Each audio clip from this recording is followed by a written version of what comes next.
kutokana na madai mbalimbali zilizoripotiwa kuhusiana na kutoheshimu haki za wengine. Vilevile kutomakinika na kutojali wengine umechangia pakubwa katika kuongezeka kwa visa hivi, mara nyingi wanaoshindana na tembo kupasuka msamo. Hujambo na karibu katika runinga LF kwa hili na mengineyo. Hivi ndivyo vidokezo. Hali ya nidhamu kutangazwa, shughuli za masomo kung'oa nanga rasmi wiki chache zilizopita. Wanafunzi kuwa angalifu, onyo dhidi ya mafuriko kutokana na mvua. Maadili mema kukuzwa na wasanii sana. Karibu mtazamaji, wiki chache tu baada ya kufunguliwa rasmi kwa shule, huku ikiwa ni muhula wa pili, shughuli za kimasomo ziling'oa nanga.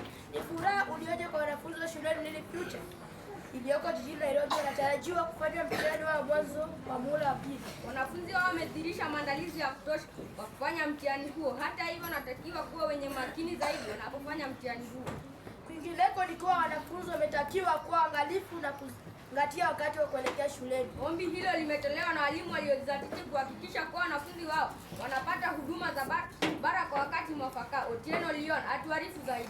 Chelewa utapata mwanasio wako, usipozingatia wasaa utapata malengo na majukumu yako yakipeleka pote. Je, ushauri upi ambao tunaweza kujitwika ili tuweze kuwa mabingwa wa kuzingatia na kusawazisha wasaa na majukumu yetu? Kwanza, jiwezeshe kuchapuka za kuchapu kila uchao. Fanya kazi zako za darasani na ziada kwa wakati. Jizoeshe kunukuu mambo muhimu yanayodokezwa na mwalimu darasani. Kwa uzoefu wa watalii, maktaba sio tu kufanya majukumu bali kuongeza hifadhi ya mambo yaliyokuwa darasani.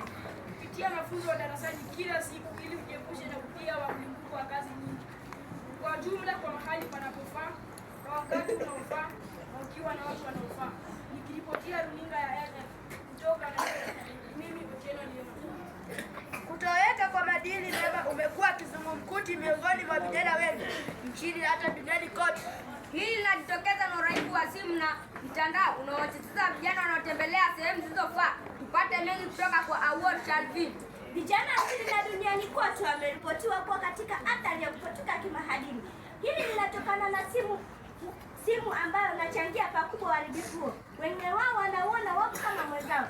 Ni masada yanayodaiwa kutokuwa na majibu kutokana na visa kadhaa vya wavu vinavyoripotiwa vinavyotokana na wengi wa vijana hao. Vijana hao wamejihusisha na mapenzi ya kiholela, ngono za mapema na hata kuendeleza uhalifu mbalimbali kutokana na mtandao. Hata hivyo, kuna matumaini ya kurekebika kwa vijana hao. Wanapaswa kuwa waangalifu na kujitenga na marafiki wachochezi ili kujiepusha na maovu hayo. Kila uchao, walimu pamoja na washauri mbalimbali huwapa vijana nyama ya ulimi kutokana na swala hilo. Ni tumaini kuu kuwa hali hii itabadilika karibuni vijana wanapomakinikia nyama hii ya ulimi. Runinga ya LF Nairobi. Kwa kuwa lisilobudi ubidi, wananchi wametakiwa kuwa na heshima kwa viongozi mbalimbali uongozini.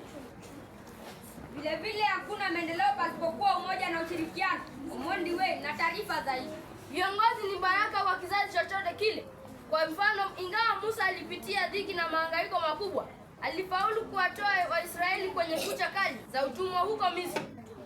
Mzee Jomo Kenyatta vilevile alibabaishwa na wakoloni wadhaimu kwa kujitolea akaongoza Wakenya kunyakua uhuru.